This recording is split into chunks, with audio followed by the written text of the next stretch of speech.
Hello, everybody. My name is Zaire Ali, and I am the founder and executive director of the Urban Health Collaborative.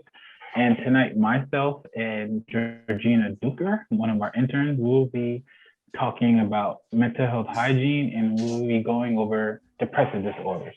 So thank you all for coming here live and whoever is watching it virtually.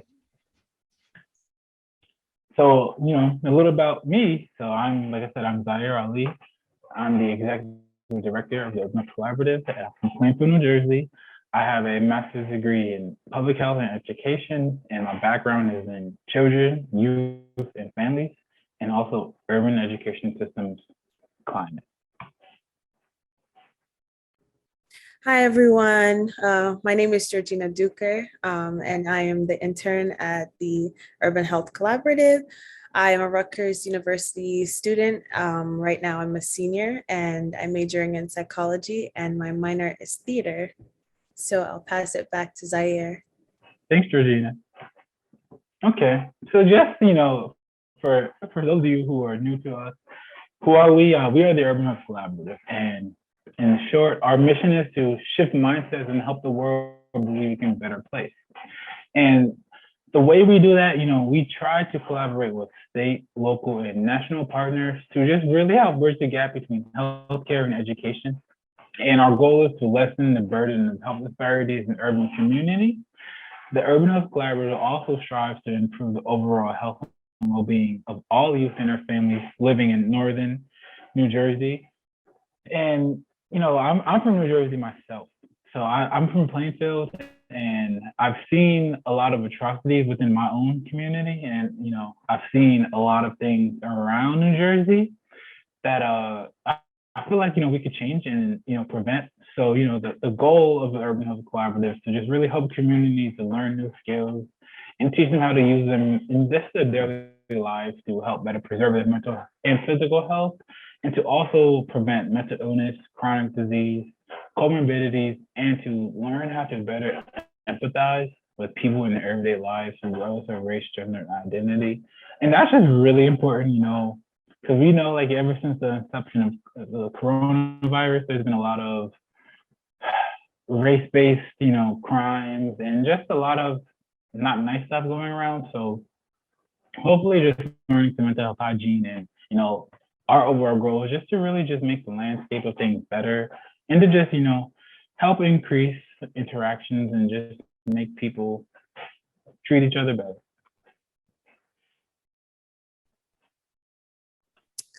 Okay, so I will just quickly go over the agenda for what we're going to talk about. So we'll be talking about the definition of mental health, and we'll get into some things that can affect your mental health, what can happen when we neglect our mental health. And then we will talk about a new term called mental health hygiene. And then we'll talk about the benefits of mental health hygiene. And then at the end, questions and answers if possible. And we just want to say, because we have a small group today, throughout the presentation, if anybody has questions, you could just type them in the chat or just, put your hand up and we can answer. Because it's a small crowd, we could do that today. So thank you. And Georgina is going to get us.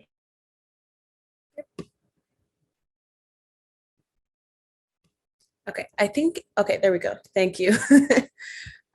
So first, just a definition of mental health. It's simply considered as our emotional, psychological, and social well-being. So it's looking at the individual as an entire person and not just one facet of a person. And some things that our mental health can really have an impact on includes our behaviors, the way that we handle stress and problems in our lives. And it's also important to realize that mental health is important at every stage of your life. So there might be misconceptions where people associate it with like older people, but mental health is really prevalent for everyone. And just here we have some stats about depression in individuals in the United States, and we're specifically looking at people over 18 years old.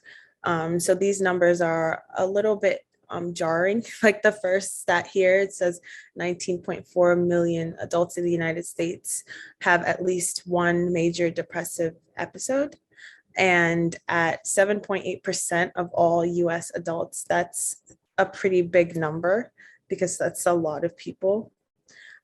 Specifically when we're talking about different genders, not all genders are represented, but in terms of sex, adult females had a prevalence of 9.6% compared to 6% for males.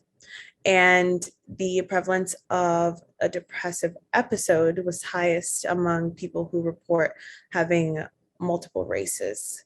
So thinking about people who, might be Black and white, or just like a mix of other races, they were at higher risk of having a major depressive episode.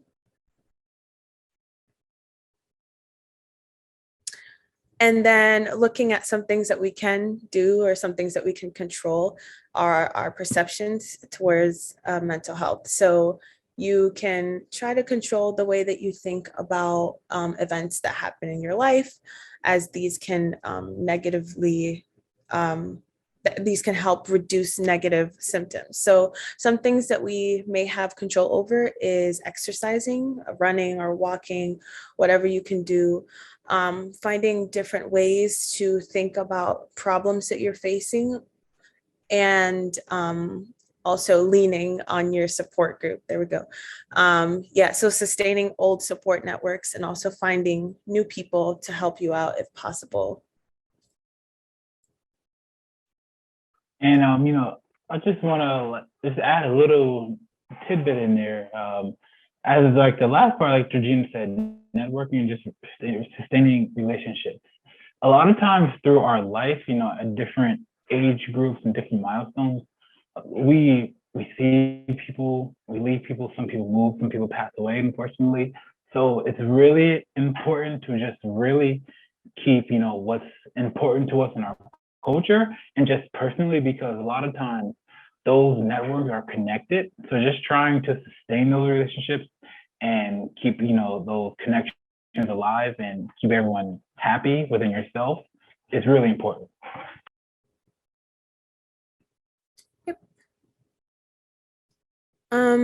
So we're just going to get into a little bit more, definitions or descriptions. So we'll talk about characteristics of people who might be at risk for depression. And these include people that may be, sorry, I don't know if there's something just popped up.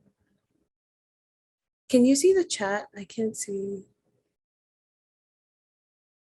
Yes, I'm going to respond to the question. Gotcha. Okay. Yeah, thank you.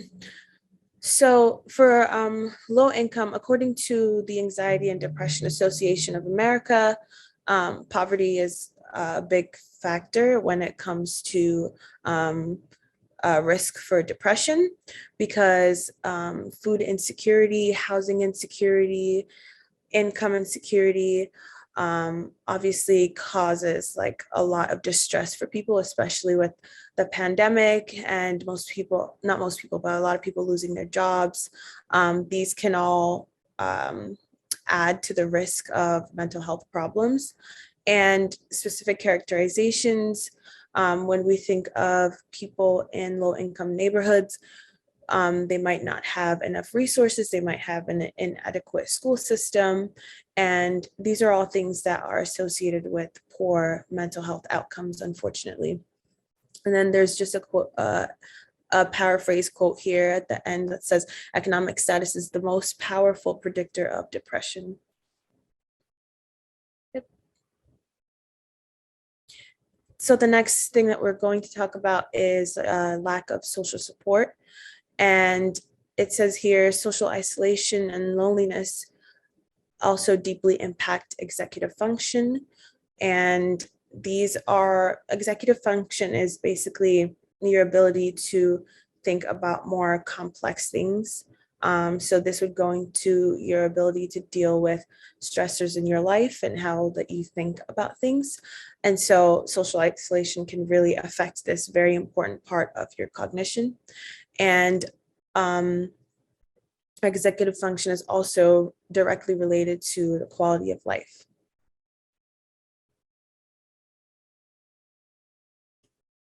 Next, we have lack of cognitive stimulation. And this is basically saying that if people don't have access to mentally stimulating activities and different ways to think and grow, then it can really affect their risk for depression.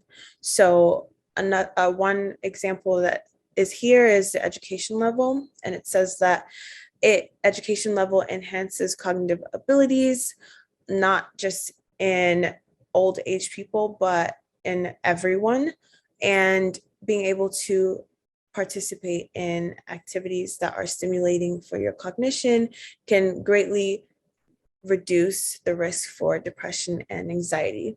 And just some simple examples at the end: playing cards, chess, really cognitively stimulating, instruments, reading, and just learning new things and finding different ways to use your brain.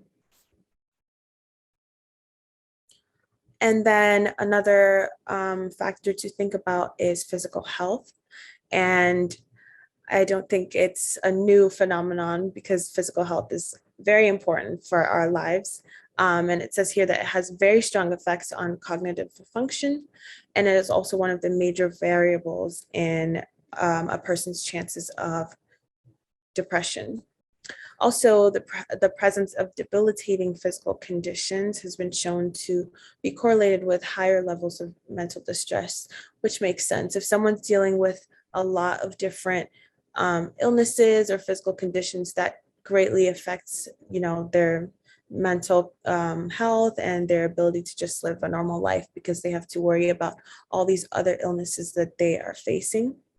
And at the end here, it says specialized programs that aim to improve the well-being of individuals are very necessary. And before we move on to low food security, just thinking about, some of the specialized programs, right? You look at the YMCA, you look at some of our insurances, because I know some of the people I've worked with in the past, they might have Medicaid and Medicare, and there's a lot of programs on there that are really to help the people who have those certain insurances to prevent, illnesses and to really just maintain their level of health. If they're at a good level of health, these type of programs are there to just increase that and help those folks and help their health levels either maintain or improve. And if you're at a lower level of health, a lot of times there's programs that have that are interventions to really, let's say you have diabetes, gout, or let's say a heart condition. There's specialized programs that are there for you with your conditions that are there to try to teach you about your condition to help prevent it from increasing or worsening your quality of life. So there's a lot of local things that we can tap into that we might not know about. So just for if there's any resources that you might need to know or just any better understanding of local resources or programs, you can reach out to us because we do a lot of in the work in the community, and we have a lot of insight and connections to different organizations. So that's just a plug for anybody who's watching.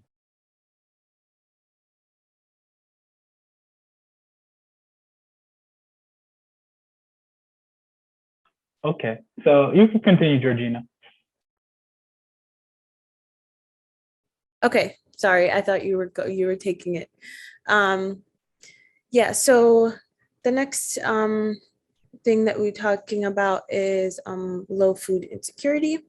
And just some important facts to highlight here that I thought was very important was some research that was done about the association of anxiety and depression to food insecurity. And it's just saying that a higher level of food insecurity is associated with very high levels of anxiety and depression, which makes sense because then people have to worry about how they're going to feed themselves, if they have families, if they are qualifying for food stamps. Even with the pandemic, not a lot of people were able to qualify for the stimulus checks. So I know that was something that was probably very important and probably led to higher levels of anxiety. And then the next thing that's important is just looking at different races and how they're affected by food insecurity. Here, 19.1% of Black households and 15.6% of Hispanic households experience food insecurity just in 2019, compared to white Americans who experienced about 7.9% of food insecurity. And that's just a perfect segue, I would say, into another aspect that contributes to mental health illness and depression is just the burden of social disparities. So when you're looking at just everyday lives, like people are impacted and they deal with a lot of trauma and anxiety just because of the way they look, the accent they might have, or some of the food they might enjoy. So we're just going to, go in a little bit about that and just talk about some other ways to hopefully, counteract this. So just according to the National Institute of Health, or the NIH, as we might see, the perception of depression is significantly higher for African Americans, just making major depression is considered a chronic disorder for the population due to the larger exposure to the community and domestic violence. African Americans have higher risk for depression, comorbidities such as substance abuse, generalized anxiety disorder, post-traumatic stress disorder, and a lot of other mood disorders. And you also have to just think about the location of a lot of the atrocities and just some determinants, that are prevalent in communities. So you see, lack of resources, you see limited access to healthcare providers. And you have to say quality healthcare service providers, low health literacy levels, and all of this really just leads to increased health disparities in urban ecosystems, because when you see the lack of social support and the just multi-systems of support for people who need it, or for folks who are just dealing with a lot, you see them struggle. You see a lot of people implode, and it just breeds a really bad environment and a poor climate, and it makes it difficult for people to thrive and to really see a brighter day. And also when you think about this, like I said, you have racial disparities, and you also have people who are discriminated by age. And we've seen that a lot of age discrimination and racial discrimination is associated with anxiety, depression, lower self-esteem, high blood pressure, and just even poor performance in tests. So like you might be taking tests in school, a driver's test, or just a basic knowledge test. Having these social disparities and just having all these factors pinned against you can really have an impact, because you internalize that, you internalize your feelings, you hear these narratives about who you are, and you start to believe them because nothing else is being said about you in a positive way. So when there's this level of negativity that's being spewed into you, and people are just telling you these false narratives about yourself, it's really hard to see anything different than what you're being told daily. So, just taking this a little farther, right? We were talking about some of the factors that contribute to poor mental health and depression. So we just want to take it a little step further, and what happens when we neglect our mental health. So, and if you were here last time, this might be just a little refresher. But if you weren't, mood stability, Instability, you're going to have sleep disturbances, decrease in productivity, increase strain in relationships. So that could be with your friends, at work, at home, with your family. Decrease of cognitive functioning, meaning even if you're driving, if you're feeling really depressed or sad, or your mental health is going bad, you might have a higher increase of getting in an accident or having a moving violation. So all these things taking really impact our daily life. And we also, when we think about the mental health, the obvious, right? We have an increased risk of developing mental illness. So, and what can affect your mental health, as we went over, income, cognitive abilities, your cognitive activity, social supports around you, your physical health, your diet, and social inequality. So we're just going to, go into mental health hygiene as a tool to help alleviate and counteract mental health issues, and right now depression. So we're going to really just talk about ways and techniques to help daily, but also to help counteract depression and depressive symptoms. So mental health hygiene is essentially all activities and techniques to maintain mental health and assist in preventing development of mental illnesses and other comorbidities. So we're going to go over some examples of daily mental health hygiene.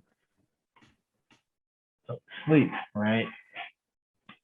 Regular sleep schedule is essential, and it's really important because the length of sleep and the duration of it isn't always what's important. Having a regular schedule is important, because when you have a regular schedule, your body gets regulated, your mood is regulated, and when you have a proper sleep schedule, it also just makes us become better thinkers.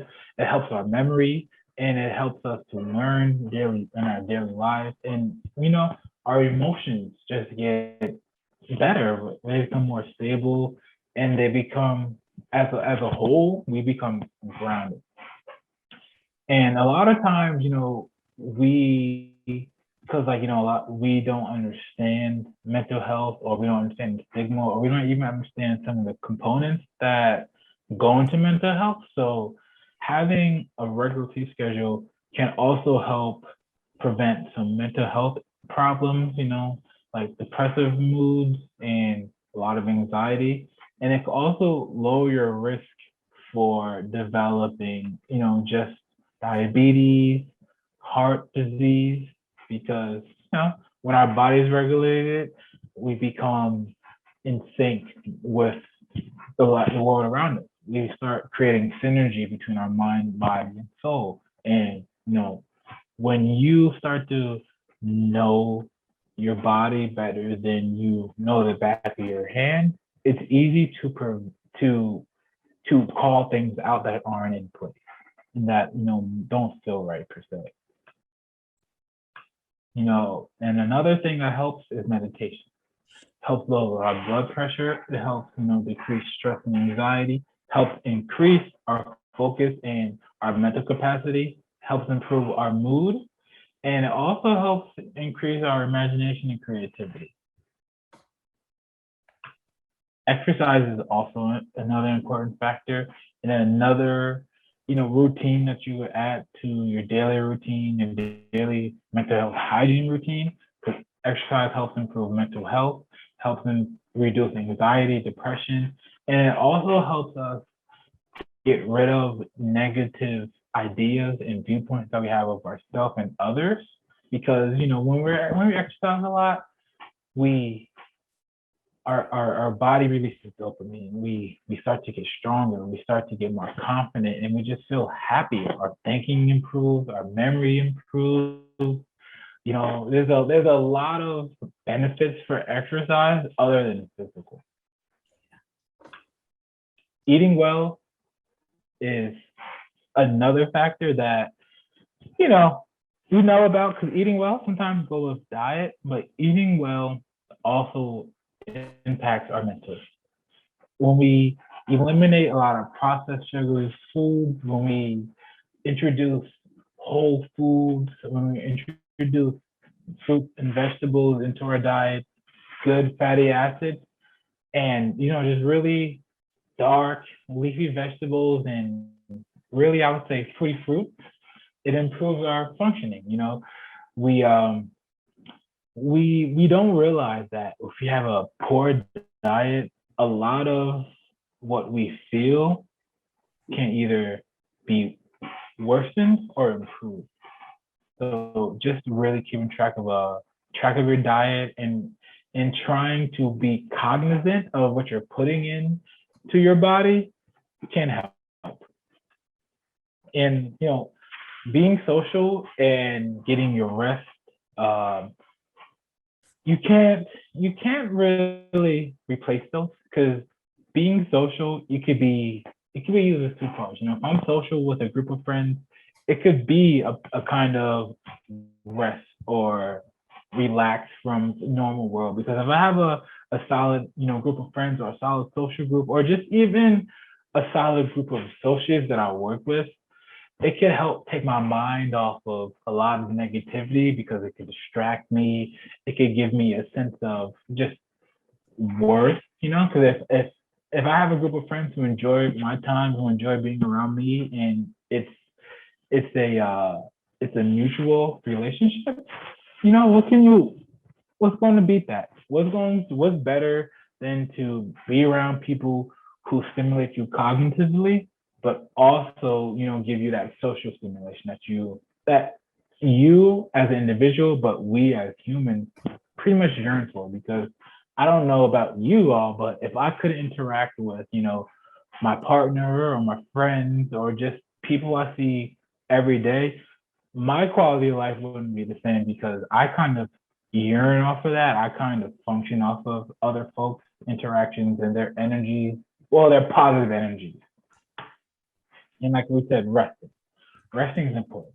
We just make time to fit into your schedule, to just care about yourself, to really just take time for you, to get your week in order, to even get your day in order. Because when we look at rest, a lot of times people think about rest and sleep as one, but it's not. I could be I could be running a marathon and resting, right?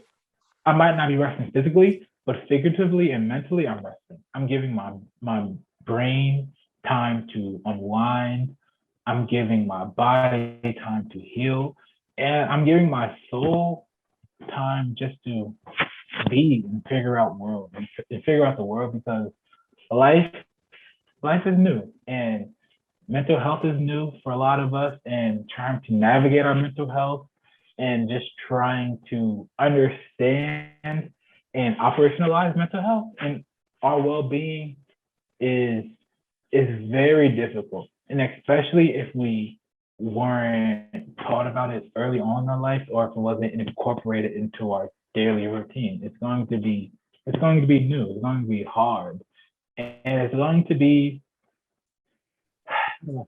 it's going to be a challenge, because if you're young and you're introduced to mental health or your mental health hygiene, it might not be in a place of positivity. It might be like event based. But when you're older, it might be even more difficult, because you already have your routine, you already have your life. You might have your job, you might have kids. You might understand, or you think you understand yourself, but then when you sit down and to try to understand your mind and understand how that works, it could take you for a loop, because our mind, we're still understanding it. Researchers are still trying to better understand how the mind works, how the brain works. So it's never ending. So the most important thing I would say when it comes to mental health, depression or anything around that, is just being a student and being kind to yourself. Because if you're hard on yourself, it's going to be difficult for you to improve, to digest the information. And we all mess up. We all mess up at the end of the day. So it's almost imperative to be a student of your health, mental health, and physical health, because every day there's new advancement. Every day there's a new publication or a new story about, oh, ways to improve your health, ways to improve your cognitive functioning, right? So just coming to workshops like this, talking to people, and just doing your due diligence to discern between what's fact and fiction and apply it to your life is what's important. Because what I do in my daily life might be different than what Georgina does or Karina does or what Miss Vicky does. We all are different. I'm not the same as if I had a twin, I wouldn't be the same as them. So we have to remember that, and we have to be, like I said, be kind to ourselves and just really take life day by day, bit by bit, because it could come fast, it could come slow. But the only thing that's guaranteed is the present, because tomorrow isn't guaranteed, and yesterday already happened. So staying present and just being your best self at that moment is all we can do as a human to, try to maintain our mental health, our physical health, and just enjoy life best way we can.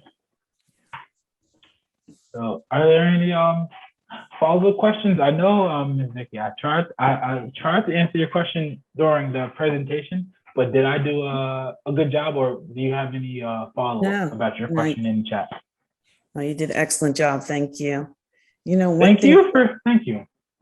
One thing I wanted to add, which resonated with me when you went over stressors, even being like an African-American in the workforce.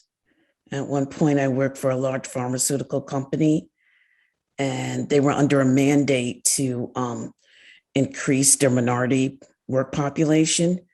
And after 15 months, I had to get out of there. I see why minorities didn't stay there. And that was a stressor.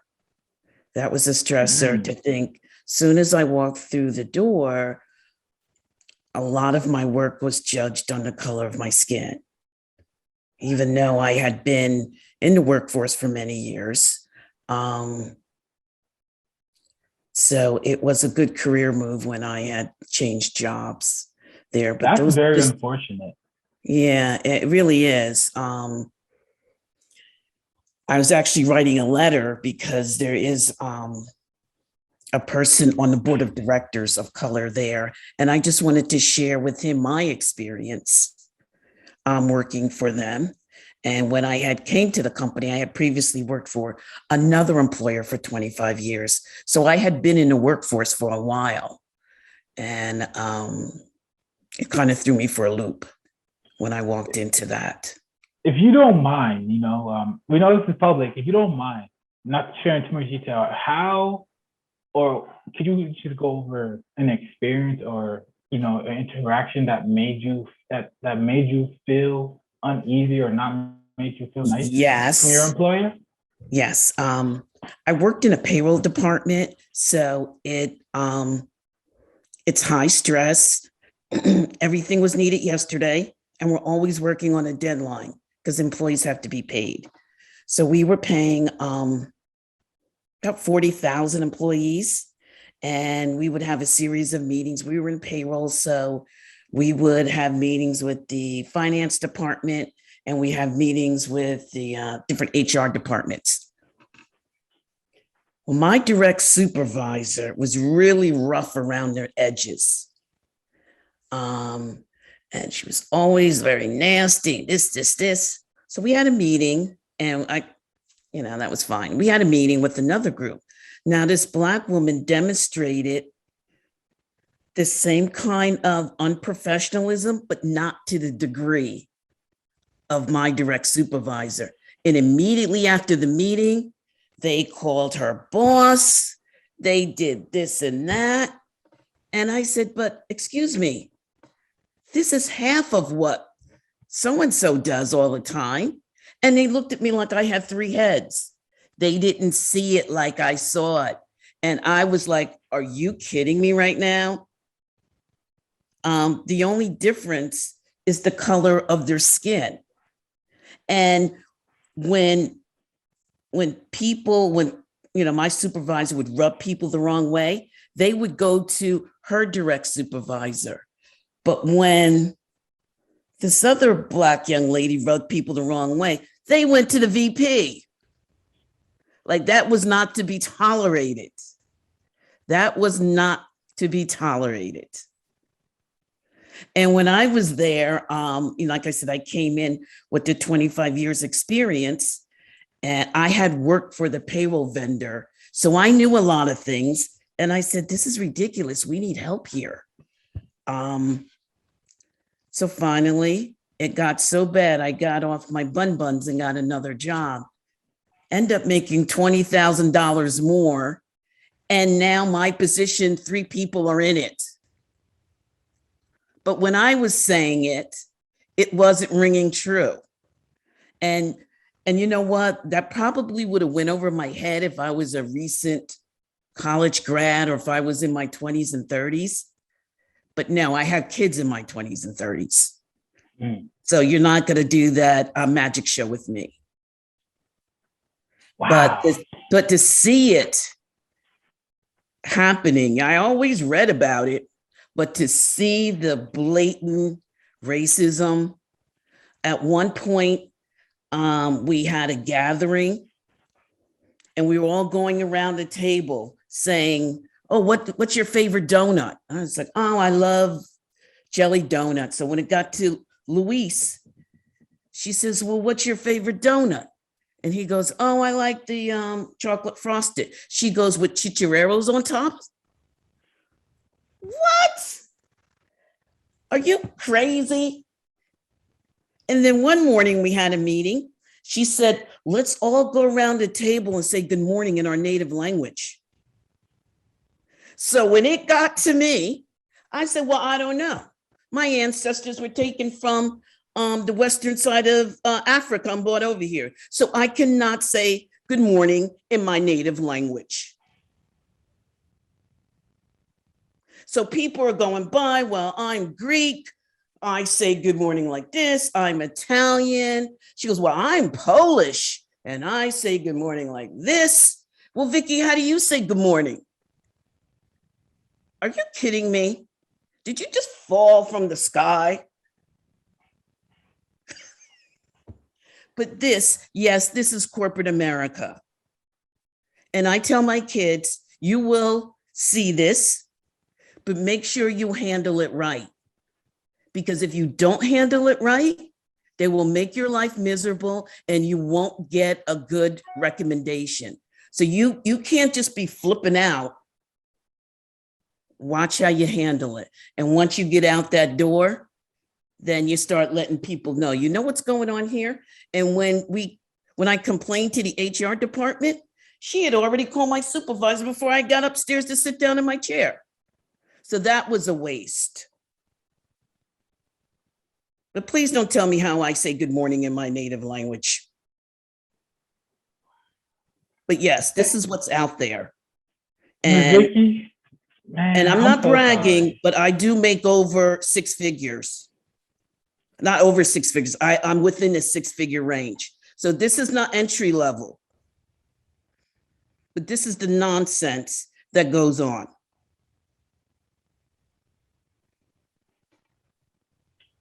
So I try to warn my kids. I warn them. And I said, don't let their opinion of you become your reality. And I say it all the time. And I say it to my son. He's in Canada right now. Things are actually better over there, but I let him know, Dalton, it's not going to be easy. People will judge you. Stay calm and make sure you're moving in the right direction, but don't let their opinion of you become your reality, because that's all it is, their opinion. So that's what's out there. Thank you for sharing. And I couldn't have made this up, but like just from what Right? you said, if you look at that story, you can look at how many ways and just how many incidents that you could see how that could cause a person. Let's say if they weren't as resilient as you, right? That could cause a person to go in the downward spiral. Oh, Depression. absolutely. If they've been working for a company for 5, 10, 15, 25 years and they start to get it treated poorly, there's Yeah. going to be in your head, you're like, what did Oh, I do wrong? Is this a absolutely. reflection of me? Then we start to feel like an imposter. Right. And then when we go home, those perceptions that people put on us, we take to our family, our friends. You do bring it home. We start to have Yes. this cloud over our head, and we don't understand that. Yeah, But that's why, this Yes. mental health and mental health hygiene and just being able to talk about this in open space, Yes. that's why it makes it just liberating for us and for the person who's speaking their truth, because my truth and your truth might be different, but here is the beautiful part. My truth can help you overcome your hardest day and vice versa, because Thank storytelling and the shared connection that we have, Yes. and just that, coming here and being in a space like this, that's the difference from being your old supervisor and being the nice person who's going to, have your back. It's just that empathy. It's Yes. understanding who we are and understanding that just because my life might be easier or harder than yours, that doesn't mean I should treat you any differently Thank or you. look at you any differently. And that's the Right. bottom line. When we look at mental health and we look at anything that impacts our health, there's a lot of times, there's a lot of factors in there that we can't touch or feel or see. But like you said, Ms. Vicky, they're there. And They if are if you're there. not aware of it, it's going to hurt you more than it can Right. help. And a lot of times it's subtle. And you start, like you said, you're questioning yourself. And it's so easy to get into that spiral of, well, maybe I don't know what I'm doing. And I always said this, when I go into the job, I have to come in 2 times better than my colleague. That is alive and well. You will be judged on that. You will be judged differently than the same person in that position. And I'm fortunate enough that I worked with a Black woman, Tisha. So when she went to this new company, she got a new position. She called me up. She said, Vicky, why don't you come on over? And let me tell you, that same week I had an interview, and 3 weeks later, I was a new employee in there. Wow. Because she said, Vicky, it's not like that here. It's not like that here. So, my prayers were answered, but I want to let the young kids know coming out of college, don't feel defeated. That same spirit that got you through those 4 years or 2 years, you're going to need it, because those first couple of jobs are not going to be kind to you. It's not like they describe where you hear all your other friends are going to these big companies and this and that. You might be there, but you know what? Your experience is going to be a little bit different from theirs if you're a person of color. So as long as you're aware of it, and I always tell my kids, equip yourself with the proper invisible tools to get through the day and get that experience under your belt. It's a job, and that's all it is. Don't let it define you. Do not let it define you. So, wow. I love this stuff. Yes. Oh, this is great. Wow. Thank you. Don't let it define you. Don't let it define you, because they will try to define you. Yes. Because you know what? I had a baby at 16 years old. So technically I'm supposed to be on welfare somewhere. I'm not. I own my own home. I have over $1 million in my 401k, and I'm not listening to anyone's rendition of what they think I should be. And I'm here to tell everyone, you can do this. You can do this. You need to believe in yourself and reach out to family and friends, because we got you. I'm always trying to boost up my nieces and nephews. We have a family page on Facebook, and I organized a family reunion. I get 300 people there, and it's all about uplifting one another. I don't want to hear any negative talk. There's enough in life bringing us down. We need to, like as you say, sympathize with one another, and do things, meditation, exercise. Those things make a difference. I know weeks when I'm being a little lazy and I'm running for fast food. I feel the difference the same day. I really do. So I definitely enjoyed this. So I'll be at the next one because I know you have another one coming up, right? Yes, we do. Yes, we do. Next week, November 4th. Okay, then I'm going to be at that one. Thank you. Thank you All so right. much. And Thank thank you to you. everybody. I'm going to tuning have to in. drop because I got another meeting to go Oh, to. that's fine. Well, thank you. See you I next didn't mean week. to hijack the last minute. Sorry. No, I got you on my needed that, you pulpit. know? Take It's care. much appreciated. All righty. Thank you. Thank you. And anybody who's watching from home, please visit us on our website. You can check us out on Instagram, Twitter, and Facebook. Thank you. Have a great night.